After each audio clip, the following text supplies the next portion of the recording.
मैंने कभी नहीं सोचा था कि मैं कभी शिरडी में जाऊंगी, कभी भी नहीं, क्योंकि वह मेरे घर से बहुत ज़्यादा दूर था। कम से कम 3-4 दिन का रास्ता था। तो आज मैं बताऊंगी कि मैं कैसे शिरडी पहुंचूंगी। ओम साईनाथ। साईनाथ जी के प्यारे भक्तों को मकर संक्रांति की बहुत बहुत शुभकामनाएं। आज मैं आपको बताने जा रही हूँ कि मैं शिरडी कैसे जा रही हूँ। मैंने कभी भी नहीं सोचा था लाइफ में कि मैं कभी शिरडी में जाऊंगी और जहाँ मुझे कोई लेके जाएगा, क्योंकि मेरे घर वालों भी इस चीज़ को अलाउ नहीं करते कि मैं इतनी दूर जाऊं। एक दिन मैंने अपने पति को ऐसे ही बोला कि अगर मुझे कभी शिरडी जाने का मौका मिले तो क्या आप मुझे वहाँ पे भेजोगे। मैंने तो ऐसे ही उनको बोला था कि देखती हूँ कि वो क्या बोलते हैं, मुझे भेजते हैं या नहीं। लेकिन उन्होंने फट से हाँ कर दी कि हाँ, अगर कोई कभी इधर से जाएगा या कभी कोई बस जाएगी तो तू भी उनके साथ चले जाना। फिर 2 दिन बाद अचानक से वह मुझे बताते हैं कि तुम्हारे शिरडी जाने का इंतज़ाम हो गया। मैं आपको बता भी नहीं सकती कि ये मेरे लिए साईं बाबा जी का कितना बड़ा चमत्कार था। जिस चीज़ के बारे में मैं मतलब कि जानना तो बहुत दूर है, सोच भी नहीं सकती थी कि मैं इतनी दूर तक कैसे जाऊंगी। वहीं उन्होंने पता करा कि शिरडी से जाने के लिए कुछ लोग जहाँ से जाते हैं, जहाँ पे वह नौकरी करते हैं, उनके पास में ही एक श्री साईनाथ नाम की एक कॉलोनी है। वहाँ से हर साल थोड़े लोग शिरडी के लिए निकलते हैं और थोड़े हमारे गांव के। लेकिन ये चीज़ मुझे नहीं पता थी कि यहाँ से भी कभी कोई जाता होगा, क्योंकि मैं तो इस चीज़ से बहुत ज़्यादा दूर थी कि मैं कैसे जाऊँगी। बाबा जी, मैं कभी भी नहीं पहुँच सकती आपके पास।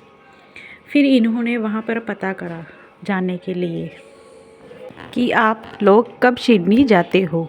जब भी आप जाओगे तो मेरी वाइफ को भी साथ लेके जाना। फिर उन्होंने बोला कि हम मार्च महीने में जो नवरात्रे आते हैं तो आप उनको हमारे साथ भेज दीजिएगा, और बस की टिकट अभी से लोग बुक करवाना शुरू हो गए हैं, तो आप भी टिकट बुक करवा दो।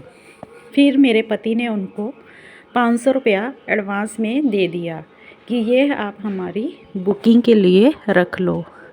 फिर इन्होंने मुझे कल रात को बताया कि मैंने तुम्हारी टिकट बुक करवा दी है। मेरे पैरों के नीचे से जैसे ज़मीन निकल जाती है ना, वो लम्हा कुछ ऐसा था कि साईं बाबा जी, मैंने तो ये चीज़ कभी सोची ही नहीं थी कि मैं कभी आपके पास भी पहुंचूंगी। मेरे लिए ये चीज़ बहुत बहुत बहुत इम्पॉसिबल थी कि ये कैसे हो सकता है कि मैं और आपके पास आ रही हूँ। दिस इज़ इम्पॉसिबल, ये कभी भी पॉसिबल नहीं था। लेकिन आपके आशीर्वाद ने यह पॉसिबल कर दिया, जिस चीज़ के बारे में मैं कभी भी उम्मीद नहीं रखती थी। और मुझे भेज भी कौन रहा है? मेरा पति, जो कि मुझे घर के बाहर तक नहीं जाने देता। सोचो, इससे बड़ा साईं बाबा जी का क्या चमत्कार होगा कि उन्होंने ही मेरी खुद टिकट बुक करवाई। अभी मैं जाऊंगी साईं बाबा जी के दर्शन करने के लिए। पता नहीं वो अनुभव कैसा होगा, क्या होगा, मैं कैसे पहुंचूंगी, क्योंकि मैं ज़्यादा सफ़र भी नहीं कर पाती। मैं बहुत जल्दी बीमार हो जाती हूँ। अभी मेरे मन में ये है कि मैं वहाँ पे कैसे जाऊंगी बाबा जी, मुझसे सफ़र नहीं होता, मैं सफ़र में बीमार हो जाती हूँ। लेकिन कहीं ना कहीं मन में ये विश्वास है कि साईं बाबा जी मेरा हाथ ज़रूर पकड़ेंगे और मुझे अपने पास ज़रूर बुलाएंगे। पता नहीं कैसे बुलाएंगे, लेकिन बुलाएंगे। पता नहीं मैं वहाँ पे कैसे पहुँचूँगी, किस हालत में पहुँचूँगी, लेकिन मन में कहीं ना कहीं ये विश्वास है कि साईं बाबा जी, अगर आपने मेरे जाने का इंतज़ाम करा है तो मुझे सही सलामत वहाँ पहुँचाने का इंतज़ाम भी आप ही करोगे।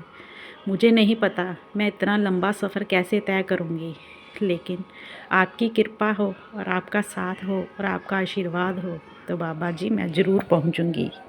मैं अपने वहाँ पहुँचने का अनुभव आपके साथ ज़रूर शेयर करूँगी कि वहाँ पर कैसा अनुभव था, मैं वहाँ पर कैसे पहुँची।